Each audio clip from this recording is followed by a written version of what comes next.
The first time I realized how little I mattered in my own home, it wasn't dramatic. It was quiet, too quiet. I came back from my morning walk, the crisp December air still clinging to my coat, expecting the familiar comfort of my home, the worn rug in the hallway, the smell of coffee lingering from morning, the soft hum of the heater. Instead, I found nothing. The locks had changed. My heart stopped. My hands shook as I fumbled with the doorknob, pressing my ear against the wood to hear any sound inside. Silence, but silence isn't always empty. Sometimes it carries a message. This silence screamed, asterisk, "You don't belong here anymore," asterisk, then I saw it. A small, cruel note taped to the door, written in the neat handwriting of someone I used to trust with my life. Asterisk, "Go live in a shelter." Asterisk, the paper trembled in my hands, not from the wind, but from rage and disbelief. My daughter's handwriting was at the bottom. Beneath it, a signature I never thought I'd see on a document that could take away my life. Her husband, my son-in-law. I sank onto the steps, the cold seeping into my bones, and replayed everything that had happened over the last year. It had started innocuously enough. He'd moved in with us after our daughter married him, a polite young man with a charming smile and an easy laugh. At first I thought he was harmless, too easy, almost, but the cracks appeared slowly, the way he suggested small changes, always in his favor. The way he undermined my advice in front of our daughter, twisting her perception of me into that of an unreasonable old woman. I had refused him once, only once. I declined to follow his advice on an investment scheme that promised double returns in 6 months. He had insisted. I had said no. I trusted my instincts, and now it felt like my instincts had become my curse. I stood up, pressing my palm to the note, as if I could absorb some sense of reality through the paper. The rage bubbled inside me, a volcanic heat threatening to burn everything around me. They had done it. They had taken my house, my sanctuary, and my savings. Over $1 million we had worked our whole lives to earn. Just because I had the audacity to say no, I remembered the day they told me. I had gone over to my daughter's house, naive, thinking we could discuss the investment calmly. The moment I walked in, I felt it. The room was staged, tense, predatory. My daughter and her husband were waiting, sitting on the couch with a practiced air of innocence. "We've made some decisions about your house," my son-in-law said, his smile cold and precise. "We think it's best if you move out. It's for your own good." I laughed nervously, thinking it was some kind of joke. "We've changed the locks," he continued, "and the money, well, that's all taken care of. You'll manage." I stared at him. Stared at my daughter. My voice failed me. I tried to say something, anything, but the words choked in my throat. You can't do this." I managed finally. "You already did," he said. "Go live in a shelter." That was the moment the world tilted. The betrayal was not just financial. It was intimate, personal. They had weaponized my trust, my love, my family against me. They had turned their smiles and their words into knives. And yet, even as the cold of winter crept into my bones, even as despair threatened to consume me, a spark ignited inside. Rage is an odd thing. It burns, but it can also sharpen, focus, and strengthen. They thought they had won. They thought I was helpless, broken, and alone. But the fire that burns in someone who has been wronged is not easily extinguished. I sat on the steps, long after the sun had set, the streetlights casting long shadows across the pavement. And I began to plan, not a rash, hasty retaliation, but a careful, deliberate reckoning. I would show them that betrayal is a dangerous game. That the hands that reach to steal, to manipulate, to destroy, can also be the ones that exact the sweetest revenge. Because they didn't just take a house. They didn't just take money. They tried to take my dignity, my security, my sense of belonging. And I was going to take back everything, piece by piece, one calculated step at a time. As I sat there, staring at the locked door of what had once been my sanctuary, I whispered to the cold night, asterisk, "They will regret this." Every single day of it. Asterisk, and for the first time since the betrayal, I smiled, not out of joy, but out of resolve. People think betrayal breaks you all at once. They imagine screaming, crying, collapsing in public. But betrayal doesn't work that way. It settles into your bones, it whispers at night, it sharpens your senses. That first night, after the locks were changed, I didn't sleep. I sat on a hard plastic chair in a 24-hour cafe, nursing the same cup of coffee until it went cold. Around me, strangers laughed, argued, lived. The world moved on as if nothing had happened, as if my entire life hadn't been stolen in a single afternoon. I replayed every conversation in my head, every smile my son-in-law had ever given me, every time my daughter had said, asterisk, "He's just trying to help, Mom," asterisk, help. The word tasted bitter now. By morning the shock had worn off. What remained was something far more dangerous: clarity. They had made one crucial mistake. They thought I was weak. They thought age had dulled my mind and softened my resolve. They believed I would quietly disappear, ashamed and broken, grateful for whatever scraps of mercy they tossed my way. Instead, I began to remember. I remembered the bank statements I had never thrown away, the folder in my old desk labeled asterisk property and assets asterisk, the security camera I had installed after a break-in years ago, one they had forgotten about entirely. I remembered emails, messages, signed documents they had rushed me to approve, assuming I wouldn't read the fine print. And most importantly, I remembered that the house was still legally mine. The next few days, I moved like a ghost. I stayed with a distant cousin who asked no questions, sensing that whatever had happened was too heavy to pry into. During the day, I visited libraries, banks, and public offices. I spoke softly. I listened more than I talked. I learned something chilling. The $1 million hadn't vanished overnight. It had been siphoned off in pieces, transferred under my name using documents I had signed during moments of trust, moments they had carefully orchestrated.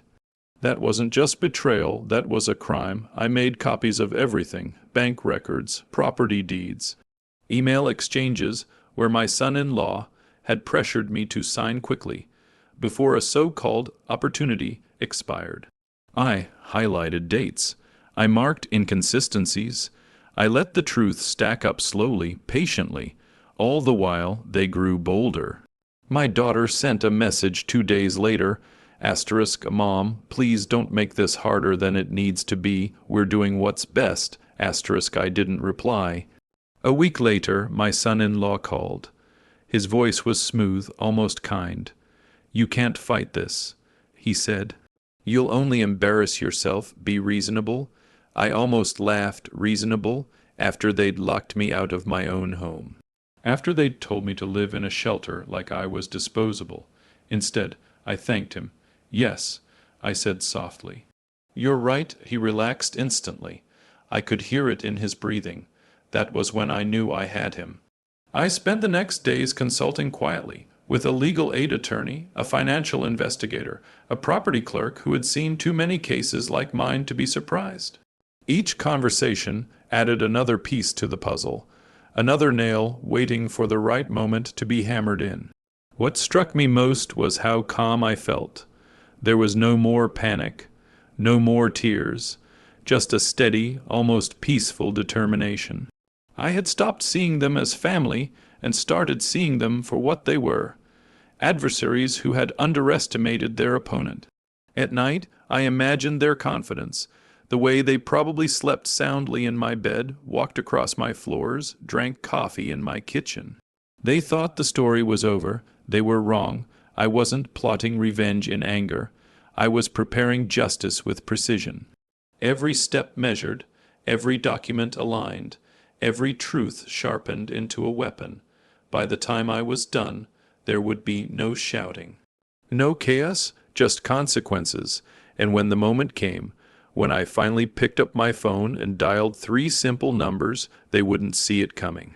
The morning I made the call, I woke up calm, Not the fragile calm of someone pretending to be strong, but the deep, steady calm of someone who knows the truth is finally about to speak for itself. I dressed carefully, choosing simple clothes, my hair neatly combed. I wanted no drama in my appearance. Let them underestimate me one last time.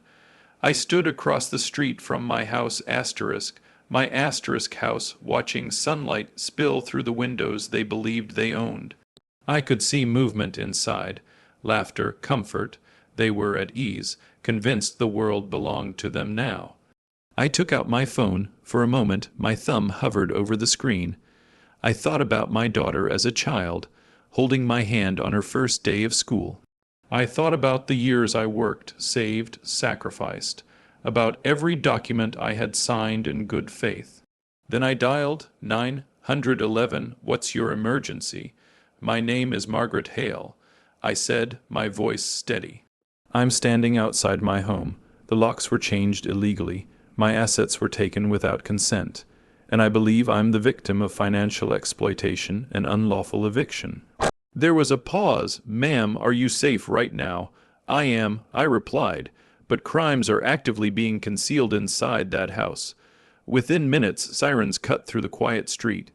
Neighbors peeked through curtains as 2 police cars pulled up, followed by an unmarked vehicle.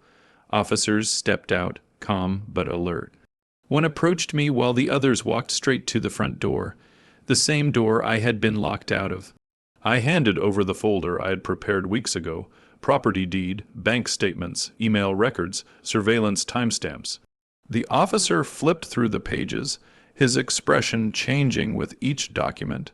"You own this property?" he asked. "Yes," I said, "and I never gave permission for the locks to be changed or the funds to be transferred." That was when the door opened. My son-in-law stepped outside, irritation already etched on his face. "What's going on here?" he demanded. "This is a misunderstanding." Then he saw me. The color drained from his face so quickly it was almost fascinating. "Mom," my daughter followed behind him, confusion turning to fear as she took in the police, the neighbors, the documents in the officer's hands. "This is my house," my son-in-law said sharply, forcing a laugh. "She's confused." The officer turned to him slowly. "Sir," he said, "according to county records, this property is legally owned by Margaret Hale. Care to explain why the locks were changed?" My son-in-law opened his mouth. Nothing came out. Another officer stepped forward. "And we'll also need you to explain these financial transfers totaling just over $1 million. That was the moment their world cracked. My daughter's knees buckled. "You said it was legal," she whispered to her husband. "You said Mom agreed." "He didn't look at her." "He couldn't look at anyone." Sweat beaded on his forehead as officers asked more questions, precise ones. Questions that came with documents, dates, signatures, proof. Neighbors gathered openly now, murmuring as the truth spilled onto the street. "You told her to live in a shelter?" one officer asked quietly. I nodded. The officer's jaw tightened. Within minutes, the tone changed completely. My son-in-law was asked to step aside, then again, more firmly. Then his wrists were cuffed. My daughter sobbed, collapsing onto the porch. I didn't smile. I didn't gloat. I simply watched as consequences finally arrived, calm and unavoidable. As they led him to the police car, he turned toward me, eyes wide with disbelief. "You planned this?" he hissed. I met his gaze, steady and unflinching. "No," I said softly, "you did." The locksmith arrived next. At the officer's request, the locks were changed again, this time legally. The sound of the old lock hitting the ground felt like punctuation at the end of a long, painful sentence. When I stepped back inside my home, the air felt different, lighter, as if the walls themselves had been waiting for this moment. Behind me, sirens faded into the distance. Justice hadn't screamed, it hadn't rushed, it had simply arrived. And it had made them pale. The house was mine again, and yet it didn't feel the same. The walls carried echoes of betrayal. The floors remembered the footsteps of those who had claimed what wasn't theirs. I walked slowly through each room, letting my fingers brush the furniture. the countertops, the familiar grooves of my home. Everything was the same, yet changed.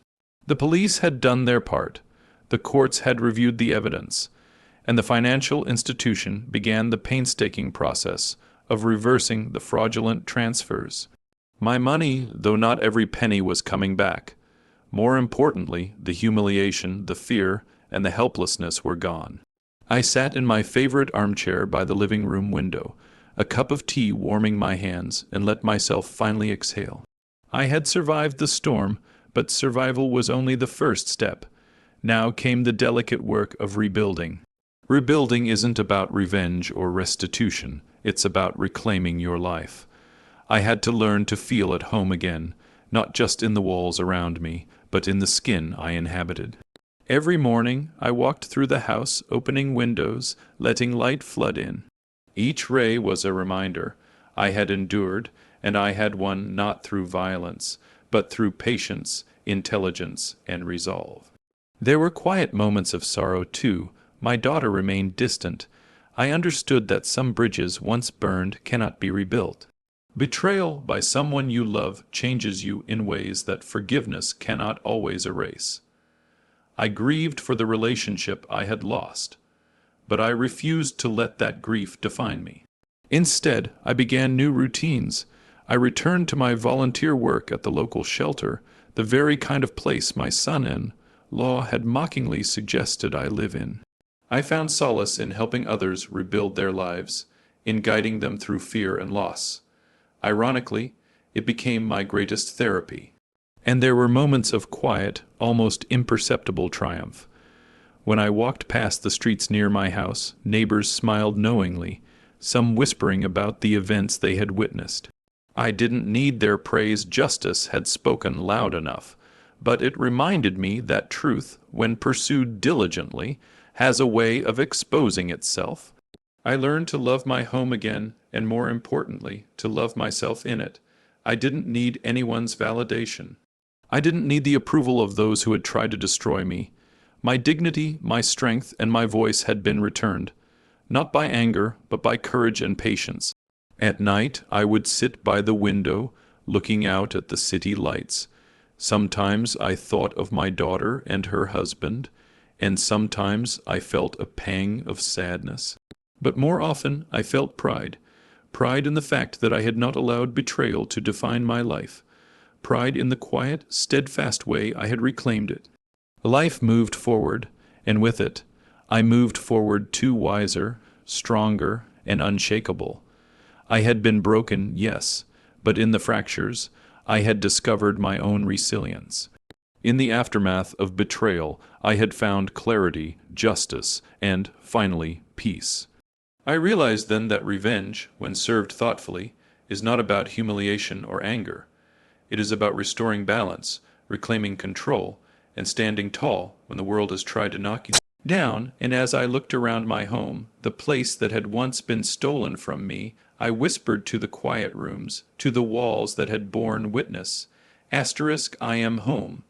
I am whole, and nothing will ever take this from me again. *, the betrayal had been bitter, the pain profound, but the victory, calm and measured, was sweeter than I had ever imagined.